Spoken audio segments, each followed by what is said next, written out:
जोहार जयमुल निवासी में संकेत और आप देख रहे हैं एमएन टीवी। सबसे पहले तो आज गुरु नानक जयंती है। सिख धर्म के संस्थापक गुरु नानक जी उनकी जन्म जयंती आज है और उसकी एमएन टीवी की तरफ से हम आप सभी को बधाइयाँ देते हैं।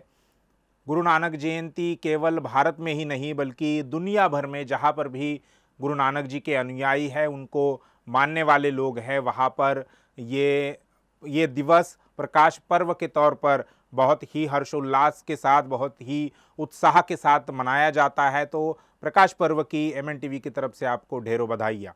और आज सुबह सुबह एक खबर आई, तमाम न्यूज़ चैनलों ने उसे लाइव किया, ऑनलाइन न्यूज़ पोर्टल है उन्होंने भी वो खबरें चलाई।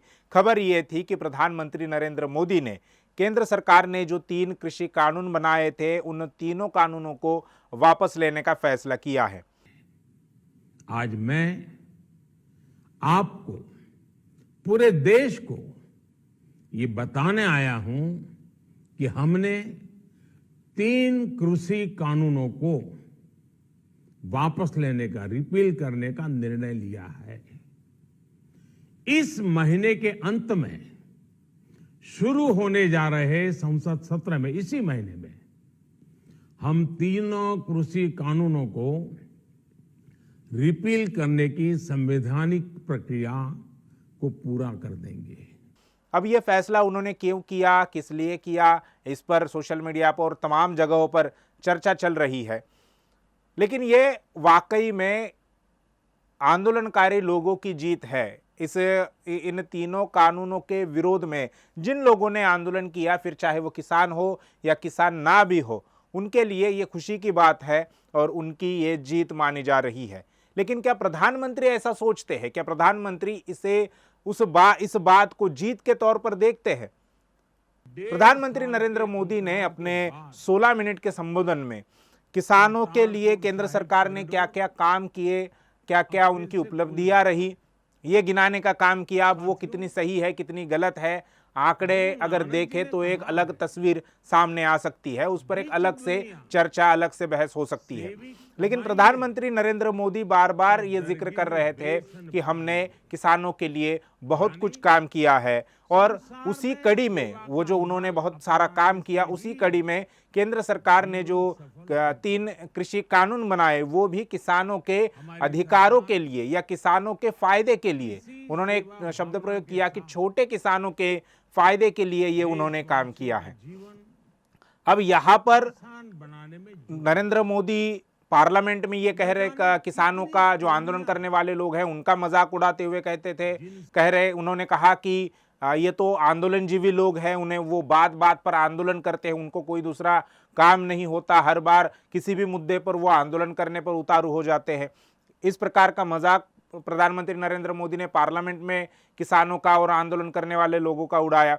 जबकि किसान आंदोलन में अब तक जो पिछले 11 महीने से यह आंदोलन चल रहा है, उसमें अब तक 600 से ज़्यादा किसानों की मौत हो चुकी है। तो किसानों के जिनकी मौत हुई है, जो किसान शहीद हुए हैं, उनके प्रति संवेदना तो प्रधानमंत्री ने व्यक्त नहीं की, बल्कि उनका मजाक उड़ाने का काम प्रधानमंत्री नरेंद्र मोदी इन्होंने किया। और आज के संबोधन में भी प्रधानमंत्री ये मानने के लिए तैयार नहीं है कि ये जो केंद्र के 3 कृषि कानून थे वो किसानों के विरोध में थे।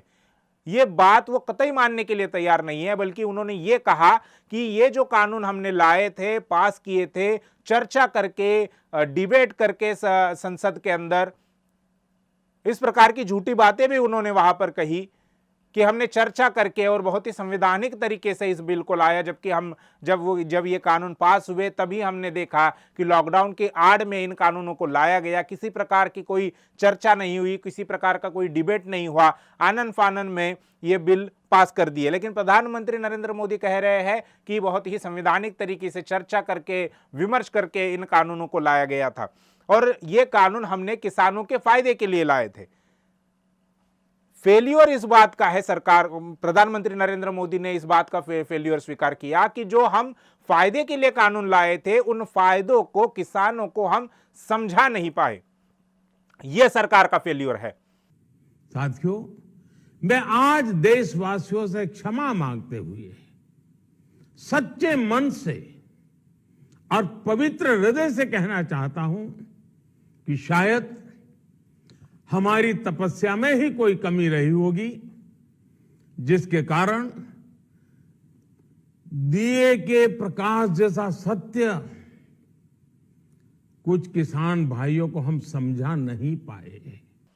वो मानने के लिए तैयार नहीं है कि ये कानून, जबकि सारे देश भर में जैसे ही ये कानून आए वैसे ही सारे देश भर में चर्चा हो रही थी, अभी भी हो रही है कि इन 3 कृषि कानूनों से किसानों को कैसा नुकसान होगा, किस प्रकार से नुकसान होगा, क्या क्या उनको भुगतना पड़ेगा और ये कानून पूंजीपतियों के फेवर में किस प्रकार से है। ये तमाम चर्चा पिछले 1 साल से हो रही है, लेकिन प्रधानमंत्री नरेंद्र मोदी ये बिल्कुल भी मानने के लिए तैयार नहीं है कि इन कानूनों से किसानों का नुकसान होने वाला था या नुकसान हो रहा था, या अगर उस पर अमल करते तो नुकसान हो जाता।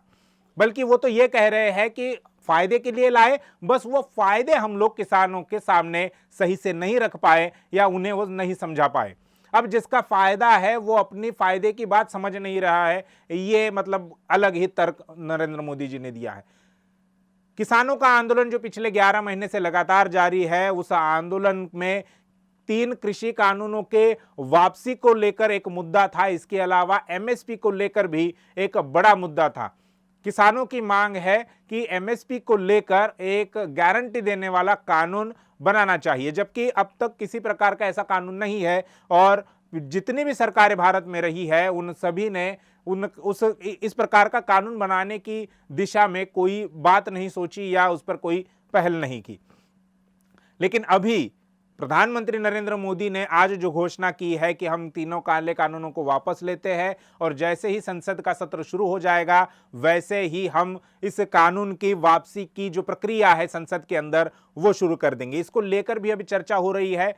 किसान नेता जो पिछले 11 महीने से आंदोलन चला रहे हैं उनकी तरफ से ये बयान आया है कि जब तक कानून वापस नहीं होते तब तक हम प्रधानमंत्री की बोली हुई बात पर विश्वास नहीं करेंगे। संसद के अंदर वो प्रक्रिया होनी चाहिए, तीनों काले कानून वापस होने चाहिए और सरकार ने एमएसपी को लेकर कानून बनाना चाहिए। तो किसान अभी भी अपने मुद्दे पर डटे हुए हैं, अड़े हुए हैं। इन तीनों काले कानूनों पर सुप्रीम कोर्ट के द्वारा भी 3 साल के लिए रोक लगा दी गई थी। जब यह मामला सुप्रीम कोर्ट पहुंचा, सुप्रीम कोर्ट ने भी सरकार को फटकार लगाई कि आप सही तरीके से डील नहीं कर रहे हैं, आप किसान नेताओं से, किसान संगठनों से सही तरीके से बातचीत नहीं कर रहे, आप उसका हल निकालने की कोशिश नहीं कर रहे। तो सरकार की तरफ से भी सुप्रीम कोर्ट की तरफ से भी सरकार को फटकार लगाई थी। और उसके बाद सुप्रीम कोर्ट ने कहा कि इन तीनों काले कानूनों पर अमल करने के लिए हम रोक लगा देते हैं 3 साल के लिए। इसके बाद सरकार ने भी कहा, किसान नेताओं के सामने, किसान संगठनों के सामने ये बात रखी, ये प्रस्ताव रखा कि 2 साल के लिए हम इस कानून को सस्पेंड कर देते हैं। तो किसान संगठनों का, किसान नेताओं का, आंदोलनकारी किसानों का ये कहना था कि ना हमें कानून पर स्टे चाहिए और ना ही हमें कानून का सस्पेंशन चाहिए, हमें तो केवल कानून की वापसी चाहिए और एमएसपी को लेकर जो गारंटी देने वाला कानून है वो बनाना चाहिए। इसके अलावा नरेंद्र मोदी ने अपने संबोधन में ये भी कहा कि कुछ ज्यादातर किसानों ने और ज्यादातर किसान संगठनों ने इन कानूनों का स्वागत किया, इन कानूनों का समर्थन किया। कुछ संगठन और कुछ किसान नेता या कुछ किसान इन कानूनों का विरोध कर रहे थे। अब इसमें भी किसानों को बांटने की राजनीति जो है वो साफ तौर पर दिखाई दे रही है। जिन किसान संगठनों का जो कृषि कानून है उनको समर्थन था, वो पहले ही सरकार के समर्थन में थे। यानी कि सरकार ने अपने जो किसान संगठन है उनको इन कानूनों का समर्थन करने के लिए मैदान में उतारा था, लेकिन वो ज्यादा देर तक टिक नहीं पाए, क्योंकि जो सारा देश जो है वो पूरा देश इन काले कानूनों के विरोध में था। फिर चाहे वो व्यक्ति किसान हो, चाहे उनका किसानों के साथ में कोई संबंध हो या ना हो, लेकिन उनको ये पता चल रहा था या उनको ये मालूम हो चुका था कि इन कानूनों से किसानों का नुकसान होगा। किसानों का जो नुकसान होगा अल्टीमेटली देश की जनता पर, देश की जनता का भी उसमें नुकसान होगा। तो सारा देश इन कानूनों के विरोध में था। अब यहां पर सवाल, और किसानों को बांटने की राजनीति जो है वो यहां पर प्रधानमंत्री नरेंद्र मोदी जी के संबोधन से या उनके वक्तव्य से दिखाई देती है। लेकिन सवाल आज का ये है कि जब पिछले 11 महीने से यह आंदोलन चल रहा था, तब केंद्र सरकार ने इन कानूनों को वापस लेने का निर्णय नहीं बनाया, तो अब क्यों किया है? पिछले 11 महीने से आंदोलन चल रहा है, किसानों के साथ सरकार की 11 दौर की बातचीत हुई कि नरेंद्र मोदी ने आज ये भी कहा कि हम लगातार किसानों से, किसान संगठनों से बातचीत कर रहे हैं, हमने हर संभव प्रयास किया कि उनको इन कानूनों के फायदे समझाए जाए, लेकिन किसान समझने के लिए तैयार नहीं है। अब उन्होंने अलग अलग कहा कि हमने इंडिविजुअल समझाने की कोशिश की, हमने संगठित समझाने की कोशिश की, और हमने देखा कि पिछले 11 महीने से किसानों पर सरकार ने लाठियां चलाई, गोलियां चलाई। इतना ही नहीं तो सरकार के बीजेपी या आरएसएस के जो अलग अलग ऑफशोर ऑर्गेनाइजेशन है, बजरंग दल और विश्व हिंदू परिषद, तमाम ऐसे जो संगठन है जो तोड़ फोड़ और इस प्रकार के आतंक फैलाने का या दहशत फैलाने का काम करते हैं, उनको भी किसानों के ऊपर छोड़ दिया गया। उन पर, किसानों पर उनके द्वारा भी पथराव और सारी चीजें सारे देश ने देखी है। तो नरेंद्र मोदी का ये कहना कि हम किसानों के साथ वार्ता कर रहे हैं, 11 दौर की वार्ता हुई, 22 जनवरी को आखिरी वार्ता हुई थी, 22 जनवरी के बाद आज 19 नवंबर है, यानी लगभग 10 से 11 महीने होने को है। किसानों के साथ सरकार ने कोई बातचीत नहीं की। किसान नेताओं का कहना था कि सरकार हमें बातचीत के लिए न्योता दे, हम बातचीत के लिए तैयार है, लेकिन सरकार ही बातचीत के लिए पहल नहीं कर रही थी। सरकार उसका हल या उसका समाधान करने के लिए कोई कोशिश नहीं कर रही थी। और नरेंद्र मोदी कह रहे हैं कि हम किसानों के साथ में बातचीत कर रहे हैं। 11 दौर की बातचीत हुई, ये बात सही है, लेकिन इस पर उससे कोई हल नहीं निकला। सुप्रीम कोर्ट ने भी कहा कि सरकार किसानों के साथ में सही तरीके से वार्ता नहीं कर रही है और सरकार ही नहीं चाहती कि इसका समाधान निकले। अब सवाल यह है इसमें कि जब 11 महीने के आंदोलन चल रहा था, तब सरकार ने किसानों की बात नहीं मानी, या तब सरकार ने इन तीनों काले कानूनों को वापस लेने का फैसला नहीं किया, तो अब ऐसी कौन सी मजबूरी है जिसकी वजह से सरकार को इन तीनों काले कानूनों को वापस लेने का फैसला करना पड़ा? और वो भी प्रधानमंत्री नरेंद्र मोदी के द्वारा ये बात बोली गई है। अब तक किसानों के साथ मोदी ने कोई डायलॉग नहीं किया, प्रधानमंत्री जी ने कोई डायलॉग नहीं किया। जो भी डायलॉग हो रहा था, जो भी वार्ता हो रही थी, वो कृषि मंत्री नरेंद्र सिंह तोमर ही कर रहे थे। तो अब प्रधानमंत्री को खुद सामने आकर ये इन कानूनों को वापसी की बात लेने की बात क्यों कहनी पड़ी, ये सवाल है। इसके 2 कारण जो मुझे समझ में आ रहा है, जो हमें समझ में आ रहा है, 2 कारण है इसके पीछे। सबसे पहला कारण ये है कि 10 दिसंबर को राष्ट्रीय पिछड़ा वर्ग मोर्चा के द्वारा जो भारत बंद का आंदोलन पुकारा गया है, 5 चरणों का यह आंदोलन है, 3 चरण अब तक हो चुके हैं, 4था चरण जेल भरो आंदोलन का अभी होने वाला है, और 10 दिसंबर को 5वें चरण का आंदोलन सारे देश भर में भारत बंद का होने वाला है। तो इस आंदोलन के दबाव में आकर यह निर्णय या यह फैसला केंद्र सरकार को लेना पड़ा, ये हमें लग रहा है यह सबसे बड़ा कारण है। और दूसरा कारण है उत्तर प्रदेश के विधानसभा के चुनाव और ईवीएम में होने वाला घोटाला। अब हम पहले कारण के बारे में बात करते हैं। जैसा मैंने पहले बताया कि राष्ट्रीय पिछड़ा वर्ग मोर्चा के द्वारा भारत बंद या 5 चरणों में आंदोलन की घोषणा की है। इस 5 चरण के आंदोलन में तमाम प्रकार के मुद्दे हैं, 5-6 मुद्दे उनके हैं। पहला मुद्दा तो कृषि कानूनों की वापसी, एमएसपी को लेकर कानून, ये उनका मुद्दा है। दूसरा जो सीए, एनआरसी, एनपीआर है वो लागू न किया जाए, ये एक मुद्दा है। तीसरा ईवीएम में होने वाला घोटाला, ये एक मुद्दा है। सरकार, राष्ट्रीय पिछड़ा वर्ग मोर्चा के राष्ट्रीय अध्यक्ष और उनके लोगों का कहना है कि ईवीएम से एक तो चुनाव नहीं होना चाहिए, और अगर होता है तो वीवीपैट से निकलने वाली जो पर्चियां है उसका 100% मिलान होना चाहिए। तो ये एक तीसरा मुद्दा है। चौथा मुद्दा है कि निजीकरण को रोकना, जो निजीकरण अभी सरकार कर रही है, सरकारी कंपनियां बेच रही है, पीएसयूज बेच रही है उसको बंद कर देना, उसका निजीकरण बंद कर देना, ये एक चौथा मुद्दा है। इसके अलावा अब तक जो निजीकरण हुआ है उसमें एससी एसटी ओबीसी को जो संवैधानिक रिजर्वेशन है, प्रतिनिधित्व है, उसको लागू करना। इसके अलावा और तमाम ऐसे 5-6 मुद्दे हैं जिसको लेकर, पेंशन का एक मुद्दा उनका है। तो ऐसे 5-6 मुद्दे हैं जिनको लेकर 5 चरणों का आंदोलन पहले से ही घोषित हो चुका है।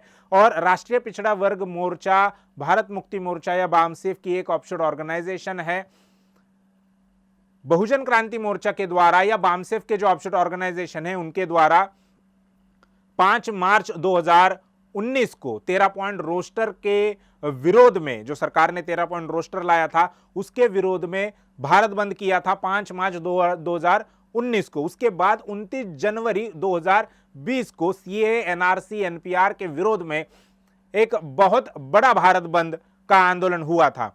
और 5 मार्च 2019 के भारत बंद का असर यह हुआ कि सरकार ने जो 13 पॉइंट रोस्टर लाया था उसको हटाकर, उसको पीछे लेकर 200 पॉइंट रोस्टर फिर से बहाल कर दिया गया। तो यह उसकी उपलब्धि थी, उसका असर था। 29 जनवरी 2020 को जो सीएए एनआरसी एनपीआर पर जो आंदोलन हुआ, भारत बंद हुआ, उसकी उपलब्धि ये थी कि जो अमित शाह या जो प्रधानमंत्री अमित शाह ने संसद के अंदर कहा था कि हम एनआरसी को और एनपीआर को सारे देश भर में लागू करेंगे, तो ये बातें कहने वाले संसद के अंदर जिन्होंने ये कहा था कि हम सारे देश भर में लागू करेंगे, 29 जनवरी 2020 के बाद उन्होंने एनआरसी, एनपीआर, सीएए इस प्रकार के शब्द भी अपने जुबान से नहीं निकाले। यानी बीजेपी पूरी तरह से बैकफुट पर चली गई, पूरी तरह से खामोश हो गई। अमित शाह ये कह रहे थे उस वक्त कि हम 1 इंच भी सीएए एनआरसी को लेकर हम 1 इंच भी पीछे नहीं हटेंगे। 29 जनवरी के भारत बंद ने उसी अमित शाह को 1 इंच नहीं बल्कि 1 किलोमीटर पीछे धकेल दिया गया। और सरकार ने भी, बहुजन क्रांति मोर्चा हो या उनके तमाम जो ऑर्गेनाइजेशन है, संगठन है, उनका लोहा मान लिया है। दो वक्त का जो भारत बंद हुआ 5 मार्च और 29 जनवरी का, उन दोनों समय पर केंद्र की जो नरेंद्र मोदी की सरकार है, बीजेपी की सरकार है, उन्होंने इनका लोहा मान लिया है। इसलिए वे ऐसा सोच रहे हैं कि अगर 10 दिसंबर को भी अगर भारत बंद होता है, क्योंकि ये बड़े पैमाने पर कर सकते हैं, तो सरकार पर बहुत ज्यादा प्रेशर आ सकता है, जनता सरकार के विरोध में जा सकती है। 11 महीने से आंदोलन चल रहा था, सरकार पर किसी प्रकार का कोई प्रभाव नहीं हो रहा था, क्योंकि उस आंदोलन में पंजाब, हरियाणा, पश्चिमी उत्तर प्रदेश और कुछ हद तक कुछ राजस्थान के संगठन और कुछ राजस्थान के किसान उसमें शामिल थे। यानी वो भारत भर के जो अलग अलग किसानों के ऑर्गेनाइजेशन है, किसान नेता है, उनको लेकर वो आंदोलन नहीं कर रहे थे। वो केवल कुछ 2-3 राज्यों के ही, 2 राज्यों के ही और पश्चिमी उत्तर प्रदेश और कुछ राजस्थान के किसान संगठन और किसान ही उस आंदोलन में सहभागी हो रहे थे। तो इसलिए सरकार पर उतना प्रेशर नहीं बन रहा था। लेकिन जैसे ही राष्ट्रीय पिछड़ा वर्ग मोर्चा ने ये मुद्दा अपने आंदोलन में लिया और उसको लेकर भारत बंद करने की बात कही, सरकार पर बहुत ज़्यादा प्रेशर हुआ और उस प्रेशर की वजह से ही ये नरेंद्र मोदी जी ने आज निर्णय लिया है, ऐसा हमें लगता है। कानून वापसी के मामले में ये एक पहला बड़ा कारण है, ऐसा हमें समझ में आता है। दूसरा कारण है कि उत्तर प्रदेश में विधानसभा के चुनाव 2022 में होने वाले हैं। उत्तर प्रदेश में ही नहीं बल्कि 5 राज्यों में चुनाव होने वाले हैं, जिसमें सबसे बड़ा प्रदेश, सबसे महत्वपूर्ण चुनाव उत्तर प्रदेश का माना जा रहा है। और इस उत्तर प्रदेश के चुनाव में ईवीएम को लेकर बड़ा घोटाला या बड़ी धांधली होने की संभावना सभी लोगों के द्वारा जताई जा रही है। उत्तर प्रदेश के लोगों के द्वारा भी यह संभावना जताई जा रही है और उत्तर प्रदेश के बाहर के जो लोग हैं, जो देख रहे हैं, जिन्होंने ईवीएम में घोटाले की बहुत पहले से ही बातें देखी है, उनको ये लगता है कि बीजेपी सरकार उत्तर प्रदेश में जरूर ईवीएम का घोटाला करेगी।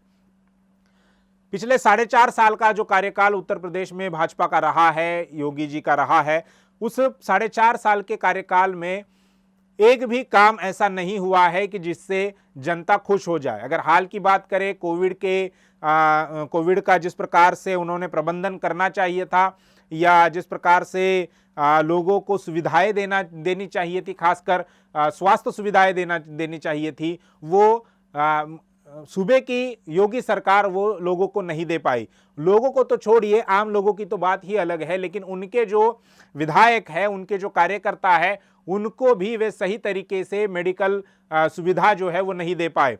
उनके कई सारे ऐसे विधायक हैं जिनके घर वाले या खुद विधायकों की मौत हो चुकी है और वो वीडियो भी, कई सारे वीडियो उसके सोशल मीडिया पर उस वक्त वायरल हो रहे थे। गंगा नदी में लाशें बह रही थी, गंगा के किनारे लोगों ने अपने मृत व्यक्तियों को, अपने परिजनों को दफनाया था, ऑक्सीजन के बिना लोगों की मौत हो रही थी। तो ये सारा जो मामले, सारी जो बातें हैं वो लोगों ने देखी है और झेली है, आप बीती है लोगों की। बेरोजगारी की भी वही परिस्थिति है। 69,000 शिक्षक भर्ती में आरक्षण का महाघोटाला हुआ है, वो एक परिस्थिति है। महंगाई जिस प्रकार से बढ़ रही है वो अलग मुद्दा है, किसान आंदोलन का एक अलग मुद्दा है। तो सभी प्रकार से सूबे की जो नरेंद्र मोदी की सरकार है वो पूरी तरह से घिर चुकी थी और इस सारे माहौल में अगर वो बीजेपी ईवीएम में घोटाला करती है, अगर वो कर लेती, तो फिर लोगों के दिमाग में या लोगों के मन मस्तिष्क में ये सवाल निर्माण होता कि जनता जब भाजपा के विरोध में है तो भाजपा की इतनी बड़ी जीत कैसे हुई।